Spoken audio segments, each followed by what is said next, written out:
Assalamualaikum warahmatullahi wabarakatuh, Ustaz. Waalaikumsalam warahmatullahi wabarakatuh. Assalatu wassalamu ala rasulillah wa ala alihi wa sahbihi wa man wala. Alhamdulillah bisa ketemu, Ustaz. Alhamdulillah barakallah. Sehat, Ustaz, ya? Alhamdulillah sehat Pasti walafiat. kita semua punya banyak pertanyaan. Masya Anda Allah. punya segudang pertanyaan buat Ustaz nih. Sama juga Anda juga banyak pertanyaan. Oh, gitu? Iya. Ustaz tanya ke Anda. Iya, benar. Siapa lah Anda ini, Ustaz? Ya udah kasih satu apa, Ustaz? Begini, Anda sering kali berpikir mengenai berapa sih biaya kalau Anda pengen maksiat, bukan untuk niat maksiat, gitu ya. Cuman Anda penasaran melihat berapa yang pasti keluar biaya, gitu ya. Berbuat dosa itu bukan gratisan, Oke. keluar biaya. Dan dapat apa gitu loh. Waduh. Gitu kan. Setelah sudah keluar biaya banyak, direpitasi tiap hari diulang-ulang seperti itu. Berapa sih biayanya? Waduh, Ustaz. Ini kalau ngomongin pengalaman, Ustaz, sebelum kita tahu, Iya. belum masuk kita masih bodoh semuanya. Iya. Sebutlah, maksiat banyak sekali, Ustaz. Iya. Salah satunya adalah keluar malam, menghidupkan malam misalnya, Ustaz. Oke. Menghidupkan malam, Menghidupkan malam ya. ajojing, clubbing, minum, Oke. tawa ke TV sama teman-teman, hahaha gitu, Ustaz. Iya. Ke klub dan sebagainya. Habis berapa begitu tuh? Bisa 1 juta, 2 juta semalam, Ustaz. Gitu ya. Terus setelah itu biasanya pulang jam berapa? Selesainya jam berapa? Biasanya jam 6 pagi, jam 5 gitu ya misalnya. Setelah itu ngapain? Tidur, Ustaz. Bangun jam 3 sore. Serius. Iya. Dan apa yang dirasakan setelah bangun itu? Lemes, capek. Gitu ya. Teman-teman juga pada tewas, tidur semua, Ustaz. Happy nggak? Bahagia tidak gitu loh. Jujur enggak sih, Ustaz. Terus diulang lagi begitu. Setiap Jumat biasanya. Gitu ya? Kadang ada yang pergi Jumat, pulangnya hari Senin. Gitu ya. 3 hari, kayak camping, Ustaz. Dapat apa? Apa yang didapat setelah misalnya melakukan keluar biaya, energi yang berat dan sebagainya? Apa yang didapat kita? Ketawa-ketawa sih, Ustaz. Ngobrol, seru-seruan gitu ya. Ya, sebagian orang suka minum-minum gitu, Ustaz. Dapat apa? Gak dapat apa-apa sih, Ustaz. Subhanallah. Saya ini melihat begini. Allah Subhanahu wa taala itu menyebutkan di dalam Al-Qur'an, ya, di dalam surat Al-Balad, alam naj'al lahu 'ainain wa lisanan wa syafatain wa hadainahun najdain. Bukankah telah kami berikan kepada setiap manusia ini 2 mata, 1 lisan, 2 bibir, dan kami berikan petunjuk kepada manusia ini 2 jalan. Yang Allah sebutkan wahadainahun najdain, kami berikan jalan petunjuk kepada mereka. Najd itu tempat yang tinggi, yang dijelaskan oleh para ulama ahli tafsir bahwa hal baik dan buruk itu sesuatu yang tinggi yang kelihatan rambu-rambunya. Kita mau baik, rambu-rambunya jelas. Kita mau berbuat buruk, salah, rambu-rambunya pun jelas. Enggak di tengah-tengah, Ustaz. Iya. Dan yang kedua, disebutkan oleh Allah SWT dengan tempat yang tinggi, menunjukkan bahwa untuk menuju ke sana itu tidak mudah. Ya. Tidak mudah. Melakukan ketaatan itu ada beban-beban mental block yang membuat seseorang terhalangi untuk itu. Seperti itu juga ketika berbuat maksiat. Dan bahkan Anda melihat bahwa untuk berbuat dosa ini, sekecil apapun dosa itu, misalnya pengen nonton saja hal-hal yang maksiat, melihat saja, tidak merasakan, melihat saja, itu kos, biaya, gitu kan. Dan resiko yang ditanggung oleh diri ketika melakukan atau sesudah melakukan itu ternyata tidak lebih ringan ketimbang resiko. Kita anggap semua beresiko ya. Resiko ketika kita melakukan ketaatan. Ternyata setelah berbuat taat, bayangan-bayangan kelam kalau saya taat nanti begini, begitu dan sebagainya hilang. Malah yang dirasakan ketenangan dalam hati, kesejukan, ketentraman, bahagia. Itu yang seringkali ana bertanya ya.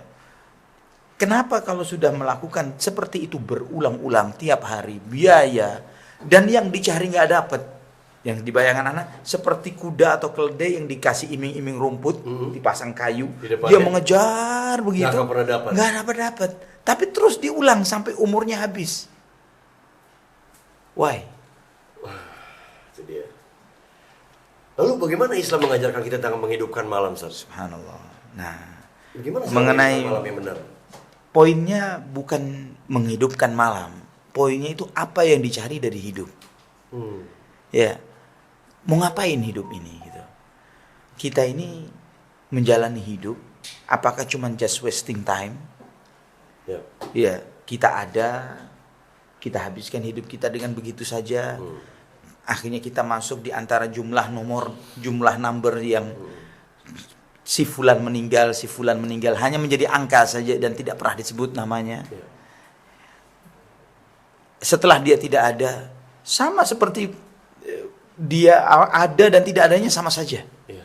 Istilah Arabnya wujuduhu ka'adamihi, adanya sama tidak adanya sama. Apakah just seperti itu? Enggak, Ustaz. Nggak ada nilai. Justru yang misterius buat kami adalah kehidupan setelah kematian itu kita sama sekali nggak tahu.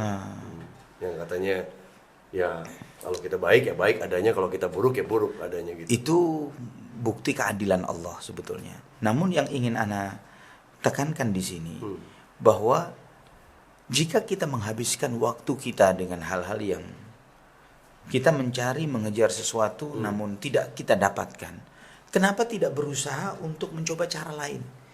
Adalah sebuah kebodohan ketika seseorang mengharapkan perubahan dengan melakukan hal yang sama tiap hari, tapi dia ingin berubah. Dan dia udah bilang tidak mendapatkan apa-apa ya setiap hari itu ya. Iya, itu bodoh. Kalau Anda ingin berubah nasibnya, berubah keadaan, maka rubahlah perilaku. Jangan perilakunya dibuat sama tapi mengharapkan hal yang berubah.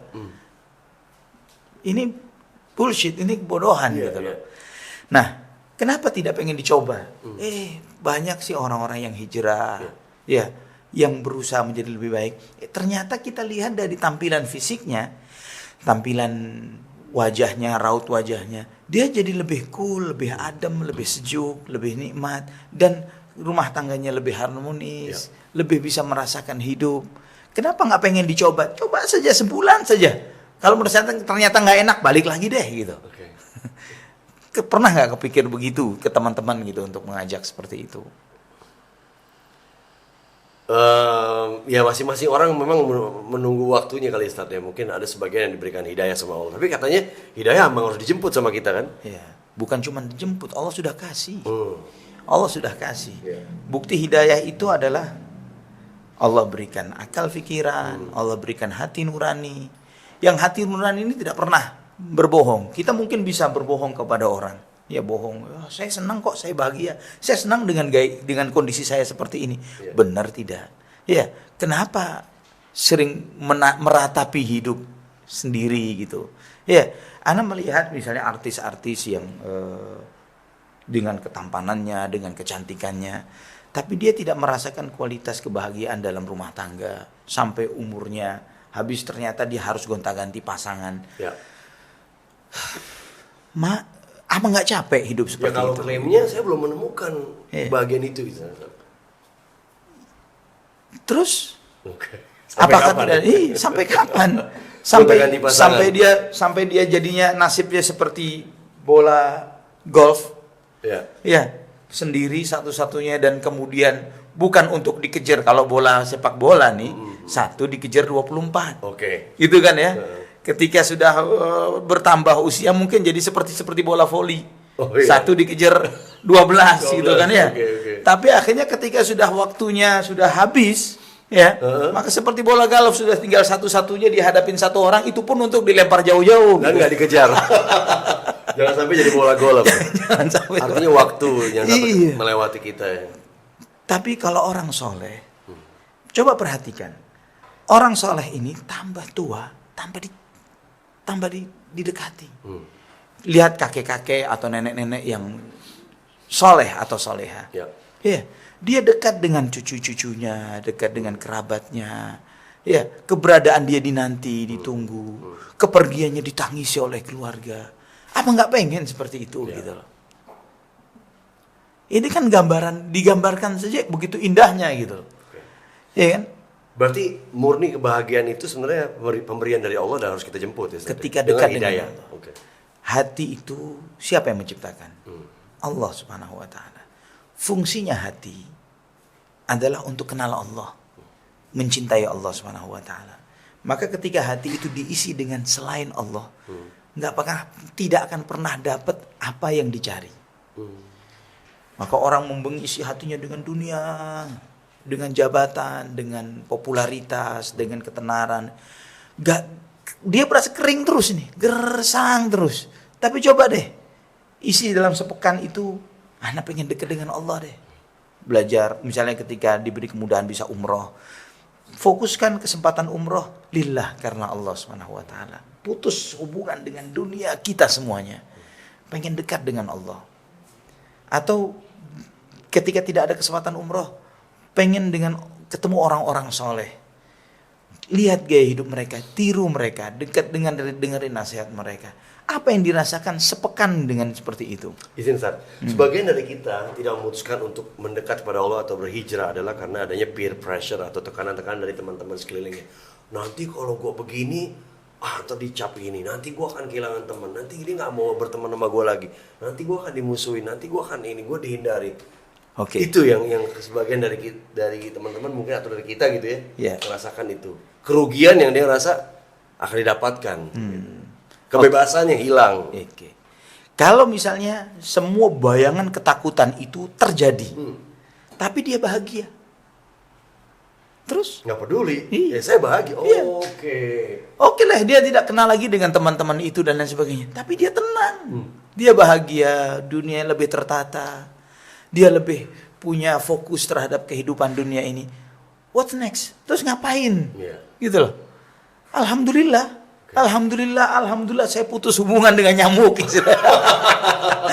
Juga, ya. Jadi kuncinya adalah kejarlah kebahagiaan itu. Dan berdekatlah kepada Allah.